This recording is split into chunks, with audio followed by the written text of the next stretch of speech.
Hello বন্ধুরা, সবাই কেমন আছো? আশা করি ভালো আছো। এই আশা নিয়েই আজকে চলে এসেছি এক নতুন ভিডিও নিয়ে তোমাদের সামনে আমার এই চ্যানেলের নাম আর্টস উইথ বিডি। যারা এখনও পর্যন্ত চ্যানেলটিকে সাবস্ক্রাইব করোনি তারা অবশ্যই চ্যানেলটিকে সাবস্ক্রাইব করে দিও এবং পাশে থাকা বেল আইকনটিকে অন করে দিয়ে নোটিফিকেশনটা অল করে দিও, যাতে আমার এই চ্যানেলে কোনো ভিডিও আপলোড হওয়ার সাথে সাথেই তোমাদের কাছে খুব দ্রুত সবার আগে পৌঁছে যায়। এবং অবশ্যই চ্যানেলটিকে বন্ধুদের মধ্যে শেয়ার করে দিও, লাইক করো অবশ্যই, এবং বেশি বেশি করে কমেন্ট করো। বন্ধু, চলে এসেছি আজকে সম্পূর্ণ নতুন ভিডিও নিয়ে, বিশেষ করে যারা ক্লাস 11 ফার্স্ট সেমিস্টার এবং ক্লাস 12-এর থার্ড সেমিস্টার পরীক্ষা দেবে ওএমআরসিতে, তাদের জন্য, তাদের ক্ষেত্রে এই যে ভিডিওটা গুরুত্বপূর্ণ হতে চলেছে এবং তাদের শেষ মুহূর্তের একটা টিপস বা প্রস্তুতি বলা যেতে পারে। তাই তোমরা কিন্তু অবশ্যই এই ভিডিওটা দেখতে থাকো, স্কিপ করবে না। স্কিপ করে গেলে আমি কি বলতে চাইছি, কারণ তোমাদের পরীক্ষা ভীতি কীভাবে কাটানো যায়, কারণ তোমাদের মধ্যে অনেকেরই হয়তো এক্সপিরিয়েন্স নেই যে কীভাবে ওএমআর সিট তোমরা ফিল আপ করবে, কীভাবে ওএমআর সিট তোমরা যত্ন করে রাখবে। তো তাই ভিডিওটা স্কিপ না করে প্রথম থেকে লাস্ট পর্যন্ত ধৈর্য সহকারে দেখতে থাকো। আশা করি তোমাদের ভিডিওটা কাজে লাগবে এবং ভিডিওটা তোমাদের কাজে লাগলে আমাদের শ্রম সার্থক বলে আমরা মনে করব। চলো বন্ধু, শুরু করা যাক, আসা যাক একেবারে ভিডিওর মূল পর্বে। তো বন্ধু, তোমরা জানো যারা 11-এর প্রথম সেমিস্টার এবং যারা 12-এর থার্ড সেমিস্টার পরীক্ষা দেবে, থার্ড সেমিস্টারদের অলরেডি একটা এক্সপিরিয়েন্স হয়ে গেছে যে কীভাবে ওএমআর সিট ফিল আপ করতে হবে, পরীক্ষা দিতে হয়। কিন্তু যারা 11-এর প্রথম সেমিস্টার পরীক্ষা দেবে তাদের কিন্তু এখনও পর্যন্ত কোনো রকম কোনো এক্সপিরিয়েন্স হয়নি, বা যারা ক্লাস 8-এ এনএমএস স্কলারশিপ পরীক্ষা দেবে তাদের ক্ষেত্রে একটু এক্সপিরিয়েন্স রয়েছে। কিন্তু যারা এই ধরনের কোনো পরীক্ষা দাওনি তাদের ক্ষেত্রে কিন্তু এবার সম্পূর্ণ এক নতুন পদ্ধতি। তাই তোমরা একটু ভিডিওটা মন দিয়ে শুনতে থাকো এবং দেখতে থাকো। তো প্রথমেই বলি, ওএমআর সিট তোমাদেরকে যখন পরীক্ষার হলে দেবে তার আগে একটা কথা, তোমরা পরীক্ষার হলে নির্দিষ্ট সময়ের আগে পৌঁছে যাবে। নির্দিষ্ট সময়ের আগে পৌঁছে যাবে, সঙ্গে অবশ্যই ট্রান্সপারেন্ট জলের বোতল এবং ট্রান্সপারেন্ট বোর্ড রাখতে পারো, অসুবিধা নেই।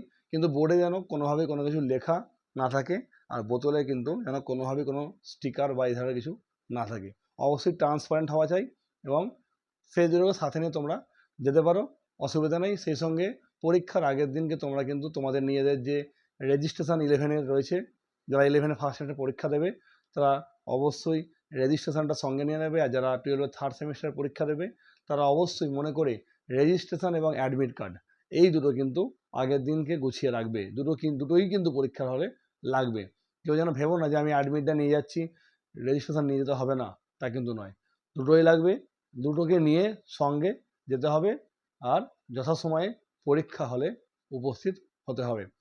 পরীক্ষার সেন্টারে তোমরা অন্তত মিনিমাম আধ ঘন্টা আগে পৌঁছে যাও এবং পৌঁছে তোমরা রেজার রুম খুঁজে রুমে গিয়ে তোমরা যখন বসে তোমরা যদি দেখার ইচ্ছা হয় 5 মিনিট একটু দেখে নিও প্রশ্নপত্রগুলো, যেগুলো তোমাদের পড়া রয়েছে তাহলে একবার দেখে নিও, পাতা উল্টে উল্টে যতটা দেখা যায়। আর যদি না দেখো তো তাহলে বোর্ড, অ্যাডমিট, রেজিস্ট্রেশন খাতা আর পেন নিয়ে তোমরা রেডি থাকো।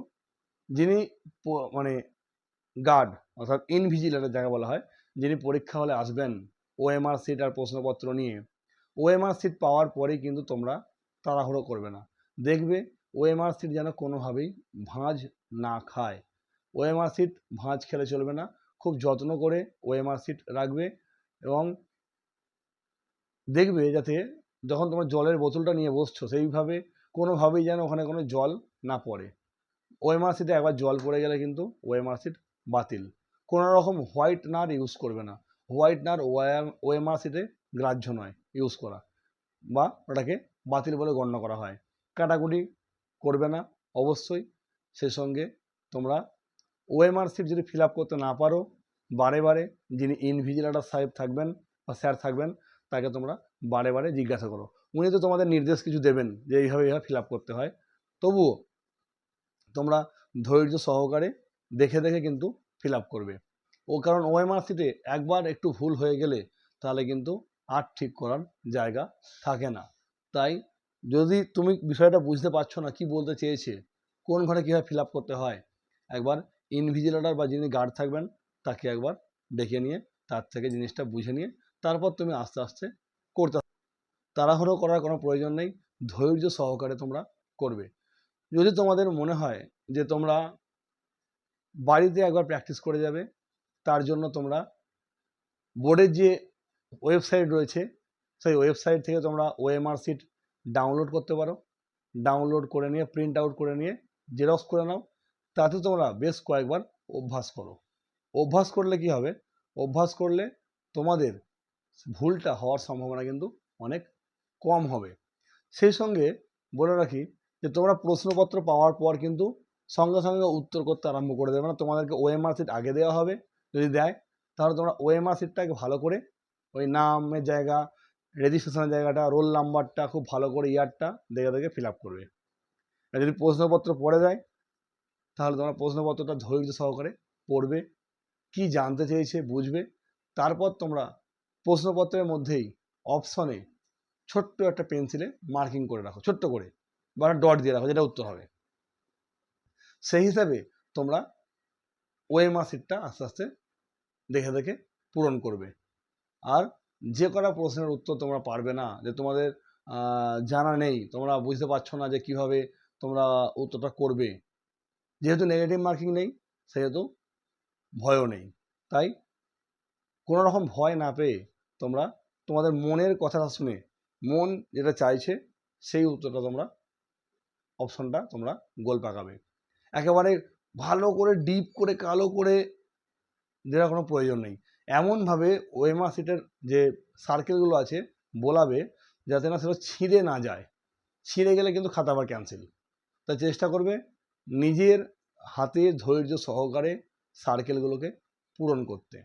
দেখবে ওএমআর শিট যাতে কোনোভাবে ভাঁজ বা ছিঁড়ে না যায়, কোনোভাবে যেন কোনো ডিসপুট না হয় বা কোনো ক্ষতি না হয়। তার সঙ্গে বলবো বন্ধু যে যে প্রশ্নের উত্তর বললাম পারবে না সে মনের কথা শুনবে, কারোর আশায় থেকো না, নিজে যেটা জানো সেটা উত্তর করবে। সেই সঙ্গে বলি, ক্লাস তোমরা হয়তো করেছো স্কুলে, যদি ক্লাস করে থাকো তাহলে যে প্রশ্নটা পড়েছে সেই প্রশ্নপত্রের কিছু টার্ম ওয়ার্ড রয়েছে উত্তরের, সেই টার্ম ওয়ার্ডগুলো দেখবে তোমাদের মাথায় অটোমেটিক চলে আসছে।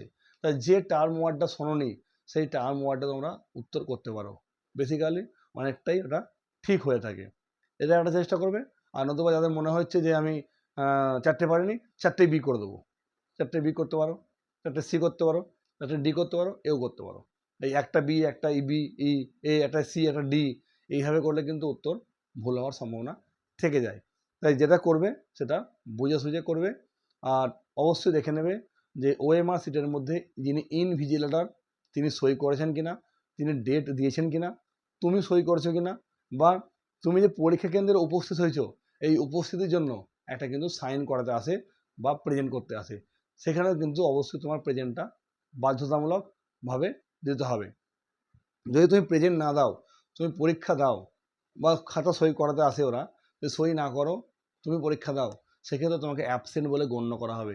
যতই তুমি পরীক্ষা দাও না কেন ওখানে সই বা প্রেজেন্টের খাতায় প্রেজেন্ট না থাকলেও তোমাকে অ্যাবসেন্ট বলে গণ্য করা হবে। তাই ওই সময়টা কিন্তু একটু খেয়াল রেখো, একটু মনে করে তোমরা প্রেজেন্টটা দিয়ে দেবো। অবশ্যই কিন্তু মাথায় রাখবে এই কথাটা।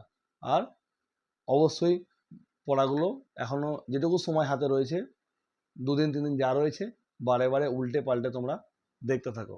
তোমাদের জানার মধ্যে থেকেই প্রশ্ন আসবে, যেহেতু তোমরা প্রথম পরীক্ষা দিচ্ছ এবং প্রথম যারা 12-এ রয়েছে তারা প্রথম দিচ্ছ, আর যারা 11-এ তারা সেকেন্ড বার।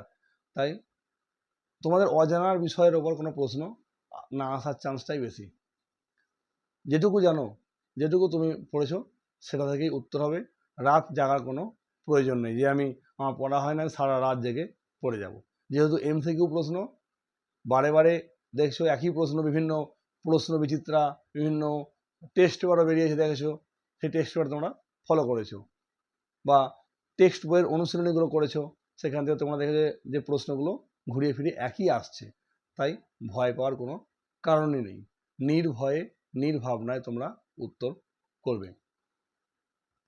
আরও বলি যে পরীক্ষা কেন্দ্রে অবশ্যই কিন্তু একাধিক পেন নিয়ে যেও, একটা পেনের উপর নির্ভর করো না, কারণ সার্কেল করতে করতে কোন পেনটা লিখবে কোনটা লিখবে না সেটা কিন্তু আমিও জানি না, তুমিও জানো না। তাই একের বেশি পেন নিয়ে যাওয়ার চেষ্টা করবে। এবার ওখানে যদি বলে দেওয়া থাকে যে ব্লু কালিতে বা নীল কালিতেই কিন্তু সার্কেল করতে হবে, তাহলে কিন্তু নীল কালিতেই করতে হবে, ব্ল্যাক কালি ইউজ করা যাবে না। আবার যদি শুধু বলে ব্ল্যাক কালিতে করতে হবে বা কালো কালিতে, শুধু কালো বা ব্ল্যাকই ইউজ করা যাবে, নীল কালিতে কোনো রকম ইউজ করা যাবে না। আর অহেতুক বন্ধুদের ওপর নির্ভরতা ছাড়তে হবে, কারণ তোমার পাশেই যে সে বসবে বা তোমার পেছনেই যে সে বসবে এটা নাও হতে পারে। দেখা গেল তোমাদের সিটটা দেওয়া হয়েছে ঝিকঝ্যাক ক্যাটাগরিতে, তাহলে সেক্ষেত্রে কিন্তু বন্ধুকে তুমি অনেকটা দূরে পাবে। এবং যারা 12-এ রয়েছে, থার্ড সেমিস্টার দেবে, তাদের ক্ষেত্রে বলে রাখি, তোমাদের কিন্তু প্রশ্নপত্র সিরিজ হবে, সেট হবে, ABCDE, এই যে সেটগুলো হয়, অর্থাৎ ফার্স্ট বেঞ্চে যে বসেছে সে A সিরিজ পাবে, তারপরে যে আছে সে B, তারপরে আছে C, তারপরে আছে D, তারপরে E, এই 4-5টা সিরিজ হয়। তো এইভাবে, তাই এ যে পাবে তার 6 নম্বর ব্যক্তি আবার এ পাবে এই হিসেবে। তো আর প্রশ্ন কিন্তু একই থাকবে, সিরিয়াল এক থাকবে না প্রশ্নপত্রে।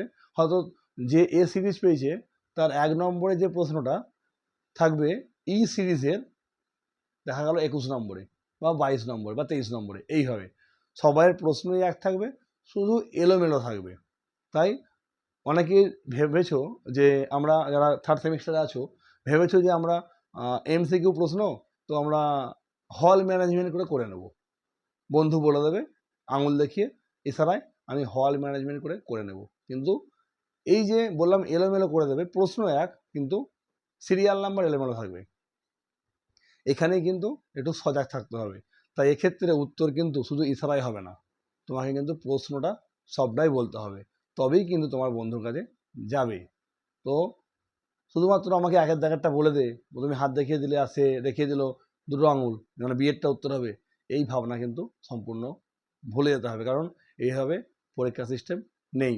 আগামী দিন তো আরও এসছে, আধুনিক প্রযুক্তি আসছে, সেখানে দেখা যাবে যে স্পাইরাল সিস্টেমে হচ্ছে, রাউন্ডিং সিস্টেম আছে, বৃত্তাকারের মধ্যে গোল, সেই বৃত্তাকারের মধ্যে গোল পাকিয়ে পাকিয়ে অ্যান্সার করতে হবে, যাতে পিছনের জন খাতা দেখতে না পায়, বা পেলেও সে যাতে বুঝতে না পারে। স্পাইরাল MCQ পরীক্ষা, এটা খুব শীঘ্রই আমাদের এখানেও চালু হয়ে যাবে। সেভাবেই সরকার তার মানে গতিপথ দিকে এগোচ্ছে। আর বন্ধু, যেহেতু তোমাদের খুব সামনেই পরীক্ষা 2-3 দিনের মধ্যে, তাই বারে বারে তোমরা রিপিট দাও, প্রশ্নগুলো বারে বারে পড়ো, বারে বারে ওটাকে অভ্যাস করে ফেলা, মুখস্থ করে ফেলা, জল ভাত, ঠিক আছে? তাহলে দেখবে যখনই দেবে তাহলে তখনই উত্তর করতে পারবে। আর বলি যে ওই সংক্রান্ত যে টপিক সংক্রান্ত তুমি প্রশ্নটা পড়ছো, সেই টপিকটা একটু ভালো করে চোখে দেখে যাও, কারণ হচ্ছে ওই টপিক থেকে যাই প্রশ্ন দিক না কেন, তুমি যাতে করতে পারো, তুমি সেইভাবেই প্রস্তুতিটা নিয়ে যাও। তো আর OMR যে সিট 40টা যে প্রশ্ন হবে সবটা ঠিকঠাক করে পূরণ করবে, যতটা আগে নিজে জানো, 20, 25, 30 যে কটা প্রশ্ন আগে নিজে সঠিক জানো সে কটাকে আগে উত্তর করে নেবে।